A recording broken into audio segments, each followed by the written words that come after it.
Hey everybody, welcome back to Winnemac Hockey. Sorry for the delay and the lack of videos here recently. The boys and I have been going back to school and our man Ashton just got married, so it has been hectic, but we are back and ready to go because we are continuing our off-season analysis series featuring the Calgary Flames. If you guys are new to the channel, my name is Dom DeBomb and I am joined by Jake the Snake Armstrong and Matt the Brat Cleveland. Please be sure to consider subscribing for more NHL content and street hockey content. Let's get into the video.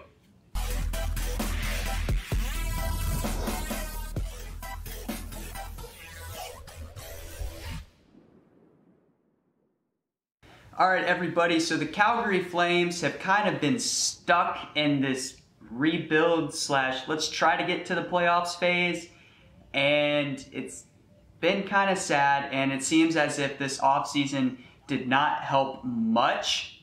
But are they going to finish better than 26, 27, and 3 is the question that we must ask ourselves. Jake, let's come over to you. They don't have a lot of cap space left, but let's look at the bright side and see who they brought in.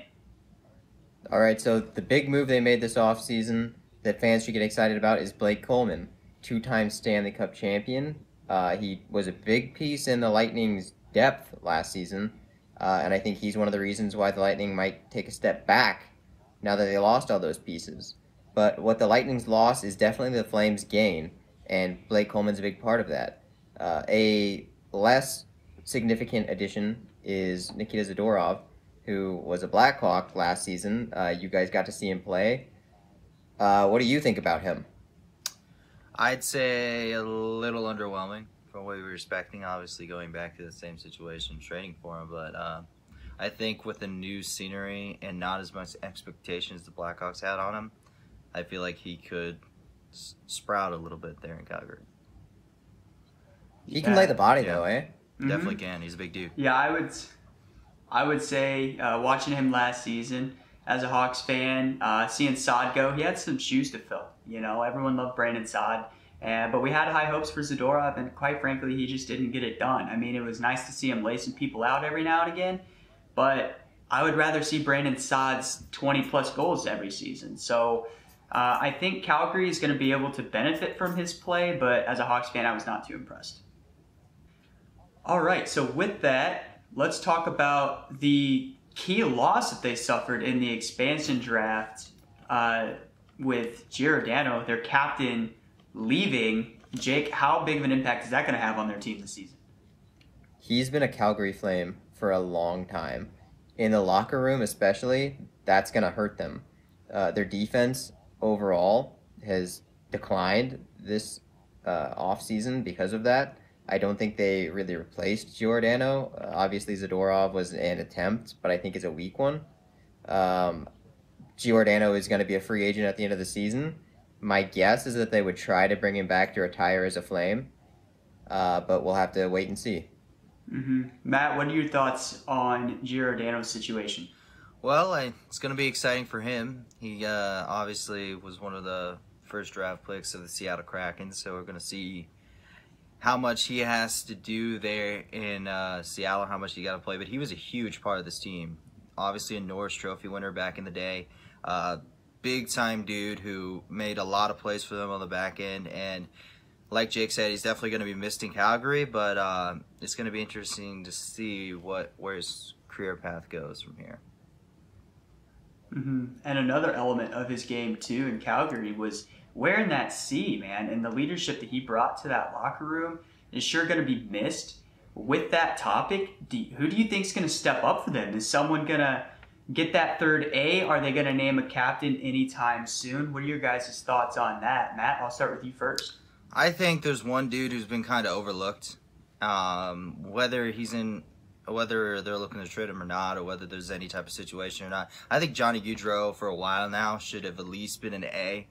If they're going to go for a C, he's got to be the C. My only thought process in him not having it yet is he's not that great of a leader.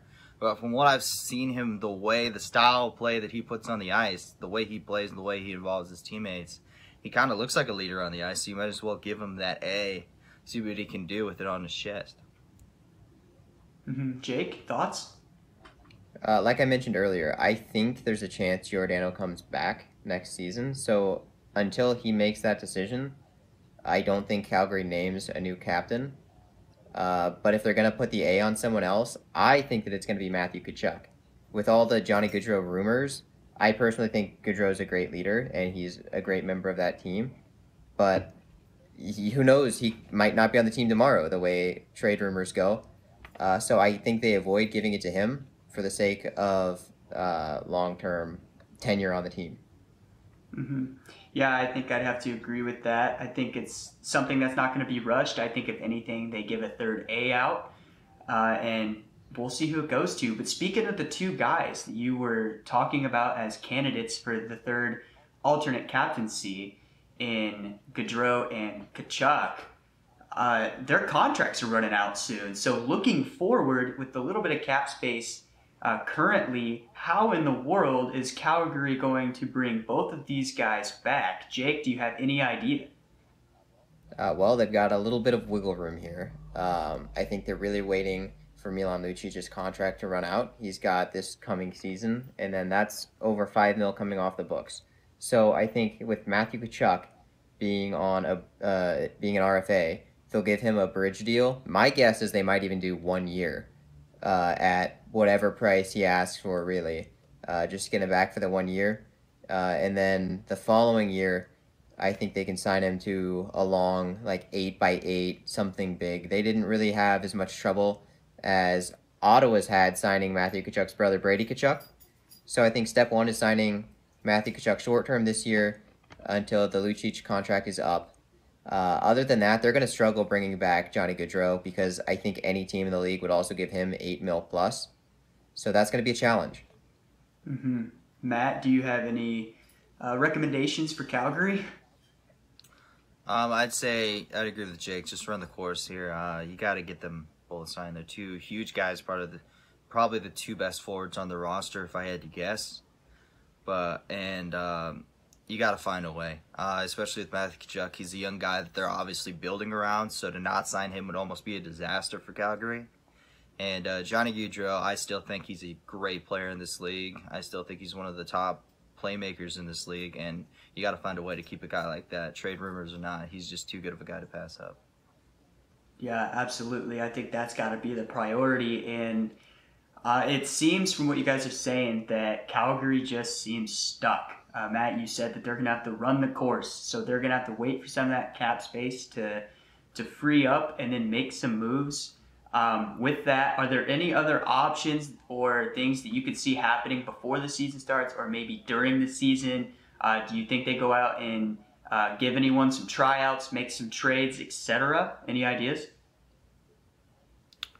Well, I got one. I got one dude who's got 3 years on his contract, making 5.3 or 5.25. I'm not for sure, but a little bit of a tough contract to move. But I think if you can get to a point during the trade deadline where you can a center-hungry team is willing to trade for him, I think Michael Backlund's got to be on the move. He's a dude who really hasn't been that great for them. Last year, he had 32 points in 54 games, which when you're getting paid $5 million, that's not what you want to see. You don't want to see a guy who's just pushing over half a point a game. And I think at that point, you gotta hope that he has a good season or good enough to where you can find value for him, and you try to move that money away so you can sign the other guys we were talking about.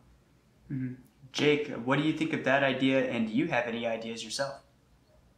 I think that would be a good move because, as Matt said, he's not producing, but I just don't know of any team that would be willing to take on that risk. So, yeah, did you have any teams in mind for that or any possible people coming the other way? Well, I have one guy in mind that I know they've been linked to the Eichel trade, but I think if they end up not getting the Eichel trade, they definitely do need center help, and that's Vegas. I think Vegas, if they could find a way to clear up and get it off salary cap, if they were enough to take on Jack Eichel's contract, say they lose the Jack Eichel sweepstakes and they need a center to add to their depth, I think if Michael Backlund's playing well enough, they'd be willing to take on his contract. Interesting. My first thought was Arizona sure can't because they took every contract in the league. So there, it seems like they would be out. But man, yeah, that would be interesting to see that happen. So with that, where do we think? Who do we think looking forward to next season? Their best player is going to be because it looks like their roster is going to stay pretty much the same moving forward. So who do you guys think is going to be the guy to watch over there in Calgary, and who do you think is going to be the one to step up and really make it happen over there? Jake, we'll start with you. All right, so the guy I said earlier, I still think he's a great player, even though I wouldn't put the A or the C on him. Johnny Gaudreau has been the face of that team for a long time. He had 99 points in 2018-19. That's fantastic numbers. If he can get back to that, then that would be a huge boost to the Flames. But, again, he is going to be a free agent, which, as we've seen from other players, when you're a free agent, your production increases. So I think this is going to be the year that Gaudreau breaks that 100-point barrier, and I think he's going to be the best player on the Calgary Flames this coming season. I would not be surprised. Matt, what are your thoughts? I have one dude who was kind of an NHL darling and seemed like every single time Calgary was playing last year, there was some of the guys they were talking about, and that was Elias Lindholm. I think he's really an up-and-coming player for this team, and he was playing well in 2019. He jumped up and played at even higher level last year with 47 points in 56 games last year. And he's that dude. He's that dynamic sniper on the outside. Scores a lot of goals for him. He's a scary dude to go up against with that shot, and I think he's only going to get better every year. I wouldn't be shocked if he had 19 goals last year. I wouldn't be shocked if he broke the 30-goal threshold this year and be one of those dudes who meets that criteria. I think he's a really good player, and I think he's going to be their best player next season.